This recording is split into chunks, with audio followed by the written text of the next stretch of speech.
నిర్మాణాలకు డబ్బులు ఇవ్వాలని. అదేవిధంగా ఇందులో ఇంకో మాట పెట్టిండ్రు, గోదావరిలో కృష్ణా గోదావరి సంబంధించిన ఏమైనా ఇష్యూస్ ఉన్నట్లయితే నేను ఫోరంలలో చర్చిస్తామని చెప్పేసి గవర్నర్ ప్రసంగంలో పెట్టింది. అది ఎట్లా సబబు అధ్యక్ష? గోదావరిలో ఇష్యూనే లేదు. గోదావరిలో ఇష్యూ లేకుండా మనం ఫోరంలలో పెట్టి చేస్తామని చెప్పేసి అది ఖండనీయం. అదేవిధంగా ఆ గోదావరి గురించి ఇవాళ తెలంగాణ వాళ్ళు కాదు, ఆంధ్ర వాళ్ళు పెట్టుకున్నారు అధ్యక్ష. ఆంధ్ర వాళ్ళ యొక్క గవర్నర్ ప్రసంగంలో నల్లమల సాగర్కి పోలవరం నుంచి వెళ్ళి నీళ్లు తీసుకుపోతా అని చెప్పి పెట్టింది. దాన్ని మనం ఖండించకపోగా, మన గవర్నర్ ప్రసంగంలో పెట్టకపోగా మనం గోదావరిలో మనం వెసులుబాటు కల్పిస్తున్నాం అంటే మనం ఇలా ఏం చేస్తున్నాం అనేది ఒకసారి దయచేసి ఆలోచించాలని చెప్పుకోవట్లేదు. అదే కాదు అధ్యక్ష, ఇది చాలా మొత్తం రాష్ట్రానికి నష్టం జరుగుతుంది. అంటే నేను అడిగేది ఒకటే, ఒక్క రూపాయి ఇవ్వకుండా, ఒక్క ప్రాజెక్ట్ కంప్లీట్ చేయకుండా, కొత్త ప్రాజెక్ట్ ఓపెన్ చేయకుండా, అదనపు ఇవ్వకుండా కొత్తగా ఏ విధంగా వరి ధాన్యం పెరుగుతుంది దయచేసి మీరు ఆలోచించండి. ఒక్క ఎకరం అన్న ఆయకట్టు కొత్తగా ఈ యొక్క 2.5 సంవత్సరంలో వచ్చిందా? రాకుండా ఎట్లా కూడా ఈ ధాన్యం పెరిగింది, ఆ ధాన్యం పెరిగింది, అది పెరగడం అనేది అది సరైనది కాదు. భూభారతిలో జనగామలో ఒక ఇన్సిడెంట్ అధ్యక్ష, మొత్తం రైతులందరూ వచ్చి కూడా డబ్బులు కట్టింది.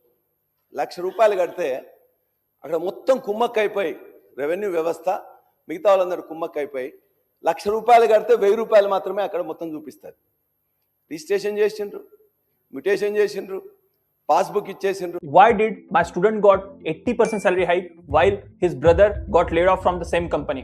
It is కట్టిన వాటి నువ్వు డబ్బులు కట్టి రిజిస్ట్రేషన్ మిగతా వాళ్ళందరూ కుమ్మక్కైపోయి 1,00,000 రూపాయలు కడితే 1,000 రూపాయలు మాత్రమే అక్కడ మొత్తం చూపిస్తారు. రిజిస్ట్రేషన్ చేసిండ్రు, మ్యూటేషన్ చేసిండ్రు, పాస్బుక్ ఇచ్చేసిండ్రు. ఇవాళ ఐడెంటిఫై సరికి ఏమన్నారు, నువ్వు 1,00,000 రూపాయలు కట్టేది 1,000 రూపాయలు కట్టిన వాటి నువ్వు డబ్బులు కట్టమని చెప్పి ఆ రైతులందరికీ నోటీసులు ఇచ్చిండ్రు. రెవెన్యూ డిపార్ట్మెంట్ ఏం చేసిండ్రు, మంత్రి గారు ఇమ్మీడియట్గా ఇక్కడ జరుగుతుంది కదా అని చెప్పేసి వాళ్ళందరినీ కూడా అరెస్ట్ చేసిండ్రు. ఎవరిని అరెస్ట్ చేసిండ్రు? ఒక ప్రైవేట్లో ఉండే కొంతమంది మీ సేవ వాళ్ళని అరెస్ట్ చేసిండ్రు. కానీ అది ఎవరు రిజిస్ట్రేషన్ చేసిన అధ్యక్ష? ఎంఆర్ఓ గారు స్వయంగా 1,00,000 రూపాయల బదులు 1,000 రూపాయలు కట్టిండు. 90,000 ఉంటే 900 రూపాయలు కట్టిండు. 80,000 ఉంటే 800 రూపాయలు కట్టిండు. ఈ విధంగా ఒకటే కాదు, జనగామ కానీ మొత్తం దేవరకొండ కానీ మహబూబ్నగర్ కానీ వందలాది కేసులు, వేలాది కేసులు, వందల కోట్ల రూపాయలు జరిగింది. కానీ ఇవాళ మూసేసింది అధ్యక్ష. ఇది పెద్ద స్కామ్. ఇవాళ రావాల్సింది మొత్తం రాలేదు, మంత్రి గారికి కూడా తెలుసు. దాని మీద ఖచ్చితంగా సిట్టు వేయాలి, దాన్ని మొత్తం కూడా బయటికి తీయాలి. ఇలా ఈ భూభారతి అనేది వారు చెప్పిన ప్రమాణం జరుగుతుందని. భూభారతి ఒక పేరు మాత్రం మారింది అధ్యక్ష, ధరణి అని. ఇంతకుముందే చెప్పిన 11 లక్షల అప్లికేషన్స్ ఉన్నాయి సాదా బైనా మీద. ఒక్క అప్లికేషన్ కూడా చేయలే అధ్యక్ష. అదేవిధంగా నిన్న ఇంకోటి చేసింది, ఇలా గిఫ్ట్ డీడ్ ఉంటే కూడా తీసేసిండ్రు. మరి భూభారతిని ధరణిని సముద్రంలో వారేసినని చెప్పేసి ముఖ్యమంత్రి గారు కానీ రెవెన్యూ మంత్రి చెప్తారు. మరి ఏమైంది అధ్యక్ష? పెద్ద కుంభకోణం, ఉట్టి పేరు మార్పు, ఎన్ఐఎస్కి ఇచ్చిండ్రు, సాదా బైనామాలు చేయరు. కొత్తగా ఏం చేసిండ్రు, ఏం సాధించిండ్రు చెప్పండి ఏదైనా ఒకటి ఉన్నట్లయితే. అదేవిధంగా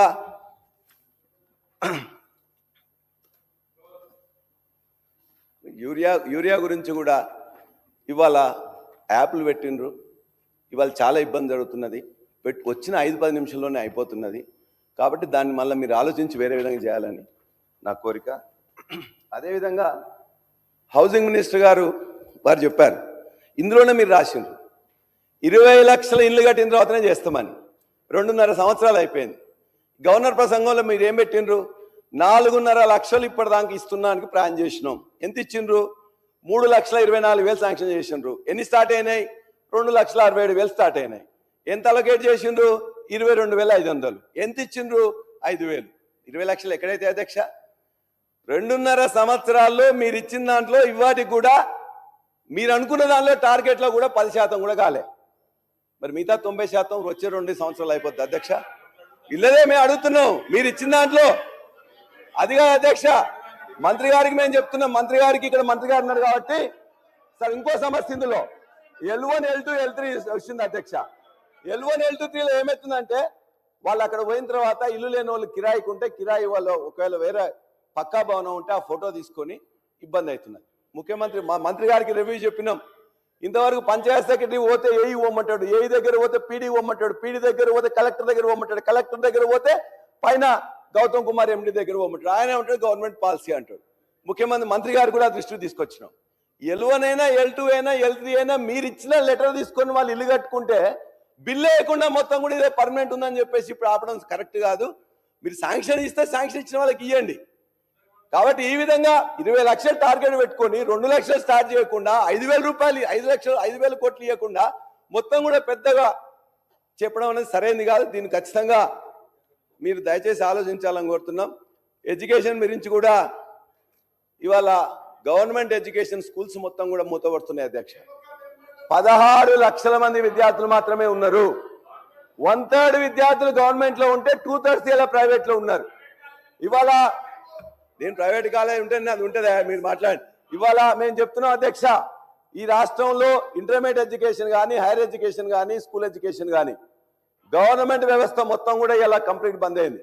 ఇవాళ ఒక సెల్ఫ్ స్టైల్ ఒక ఆయన ఒక మేధావిని పెట్టింది. మీరు స్వయం ప్రకటిత మేధావిని ఒకరిని పెట్టేసి ఆ స్కూల్స్ అన్నిటి కూడా పూర్తిగా ఖతం చేయడానికి ఇలా మొత్తం కూడా జీతాలు ఎక్కువ ఉన్నాయంట, కాంట్రాక్ట్ బేసిస్ మీద ఉండాలంట, ప్రమోషన్స్ ఉండొద్దంట, ట్రాన్స్ఫర్స్ ఉండొద్దంట. మొత్తం టీచర్స్ ఇలా ఆందోళనకు గురవుతున్నారు. దయచేసి ఇది ముఖ్యమంత్రి గారి మనోఫలకం నుండి వచ్చిందా లేకపోతే ఈ స్వయం ప్రకటిత మేధావి యొక్క ఆలోచన? దయచేసి ఆలోచించి కరెక్షన్ చేసుకోమని. అదేవిధంగా మేము ఒకటే ఛాలెంజ్ చేసి చెప్తున్నాం అధ్యక్ష. ఇంతకుముందు సాంబశివరావు గారు కూడా చెప్పింది. ఇవాళ ఇక్కడ ఉన్న దాంట్లో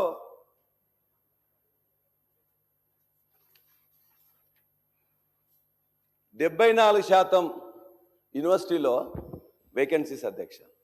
వారు డీటెయిల్స్గా చెప్పిండ్రు. ఉస్మానియా తీసుకుంటే ఉస్మానియా నుంచి మొత్తం కూడా 11 యూనివర్సిటీస్లో ముఖ్యమంత్రి గారు చెప్పింది నేను 500 కోట్లు ఇస్తాను, మళ్ళీ ఆ తర్వాత 1000 కోట్లు ఇస్తామని చెప్పింది. నేను అడుగుతున్నా, ఇంతవరకు ఈ యూనివర్సిటీల్లో 2.5 సంవత్సరాల్లో ఏదన్నా యూనివర్సిటీలో ఒక్క పోస్టు ఫిలప్ చేసిండ్రా? ఏదన్నా ఒక్క ఇటుకన్నా పెట్టిండ్రా? ఎందుకు సార్ మాటలు చెప్పడం ఎందుకు సార్? ఇవాళ ఎక్కడ వీసీలు ఎవరు లేరు. వీసీలు ఎందుకు? వీసీలు ఒక్కరు కాదు కదా. దయచేసి ఇవాళ ఒక్కరిని కూడా ఇగో యూనివర్సిటీల గురించి మొత్తం అన్ని యూనివర్సిటీలో 11 యూనివర్సిటీల్లో ఇవాళ ఉన్న పోస్టులు 2,846లో 2,059 వేకెన్సీస్ 27% ఫిల్ అయితే 73% ఇవాళ వేకెన్సీస్ ఉన్నాయి. మరి ఎక్కడ గవర్నమెంట్ విద్యను మీరంతా చేస్తామని చెప్తారు? మేమంటే ప్రైవేటే. ఇవాళ జూనియర్ కాలేజీలు డిగ్రీ కాలేజీలు ఇవాళ మొత్తం కూడా డబ్బులు లేకుండా ఫార్మసీ కాలేజ్ కానీ ఇంజనీరింగ్ కాలేజ్ కానీ వచ్చే 2 సంవత్సరంలో మొత్తం కూడా ఇవాళ ఆల్రెడీ ప్రభుత్వంలో ఏదైతే స్కూల్ ఎడ్యుకేషన్ ఉందో మొత్తం కూడా ఖతమైపోయింది. ఇవాళ గురుకులాలు మొత్తం కూడా ఖతమైపోతున్నాయి. అదేవిధంగా యూనివర్సిటీస్ మొత్తం కూడా భ్రష్టు పట్టినాయి. ఇవాళ ఉండే మిగతా ప్రైవేట్ లో ఉండే వాళ్ళందరూ కూడా ఒక శ్రీ చైతన్య నారాయణ మాత్రమే బతుకుతారు. మిగతా ఇవాళ తెలంగాణలో తెలంగాణ బిడ్డలు పెట్టిన అన్ని జూనియర్ కాలేజీలు డిగ్రీ కాలేజీలు ఫార్మసీ కాలేజీలు ఇంజనీరింగ్ కాలేజీలు మొత్తం కూడా 2 సంవత్సరంలో క్లోజ్ అయిపోతున్నాయి. అనేక మంది తెలంగాణ బిడ్డలు చదువుకున్న వాళ్ళు ఎంటర్ప్రెన్యూర్స్ ఉండి వ్యాపారం కోసము బతకడానికో పెట్టినవి కూడా వాళ్ళు ఇలా ఆత్మహత్యకు శరణ్యం అవుతున్నారు. దయచేసి ఫీ రియంబర్స్మెంట్ మీరు ఇవ్వదలుచుకోకపోతే నేను ఇవ్వను అని చెప్పండి. ఇవ్వకండి, ఇవ్వకుండా చేయాలని చెప్పేసి నేను కోరుతున్నా. అదేవిధంగా ఉన్న వాళ్ళకి ఇచ్చి ఇప్పటి నుండి బంద్ చేయండి. అదేవిధంగా ఉద్యోగాల గురించి చెప్పారు అధ్యక్ష. ఉద్యోగాల గురించి ఏం చెప్పింది అధ్యక్ష? 67,000 ఉద్యోగాలు ఇచ్చినామని చెప్పారు. అందులో ఒక 10,000 ఉద్యోగాలు ఇచ్చిండ్రు. మిగతాయి కూడా ఇంతకుముందే నోటిఫికేషన్ ఇచ్చిండ్రు. ఇంతకుముందే ఎగ్జామ్స్ అయినాయి, ఇంతకుముందే సర్టిఫికేట్ తయారైనాయి, ఇవాళ ఇచ్చిండ్రు, పర్వాలేదు. కానీ మనం ఏం చెప్పినాం అధ్యక్ష? మొదటి సంవత్సరంలోనే 2 లక్షల ఉద్యోగాలు ఇస్తాం. రెండో సంవత్సరం నుంచి ఏం చేస్తాం? జూన్లో నోటిఫికేషన్ ఇస్తాం, సెప్టెంబర్ 17 వరకు మొత్తం ఫిలప్ చేస్తాం. గత ప్రభుత్వంలో పోలీస్ నోటిఫికేషన్ ఇస్తే 2016 ఇచ్చినాం, 2018 ఇచ్చినాం, 2020 కరోనా, 2022 ఇచ్చింది.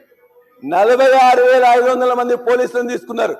ఇవాళ 15 లక్షల మంది అభ్యర్థులు ఎస్ఐ కోసం, కానిస్టేబుల్ కోసం, పోలీసు ఇతరుల కోసం ఇలా అశోక్ నగర్ కానీ ఇంకో దగ్గర కానీ మొత్తం వెయిట్ చేస్తున్నారు అధ్యక్ష. ఇది వాస్తవం. అదేవిధంగా మెగా డిఎస్సీ వేస్తామని చెప్పారు. మెగా డిఎస్సీ ఎంత ఇస్తుంది అధ్యక్ష? అంతకుముందు 6,000 ఉంటే మళ్ళీ ఒక 6,000 కలిపి 11,500కి ఇచ్చారు. 50,000 వస్తాయని చెప్పి ఎదురు చూస్తారు. 6 లక్షల మంది బీఈడీ అభ్యర్థులు ఎదురు చూస్తున్నారు. వాళ్ళ కోసం ఇలా నోటిఫికేషన్ ఇవ్వకుండా, నోటిఫికేషన్ ఇవ్వకపోతే ఇలా మొత్తం కూడా నష్టం జరుగుతుంది అధ్యక్ష.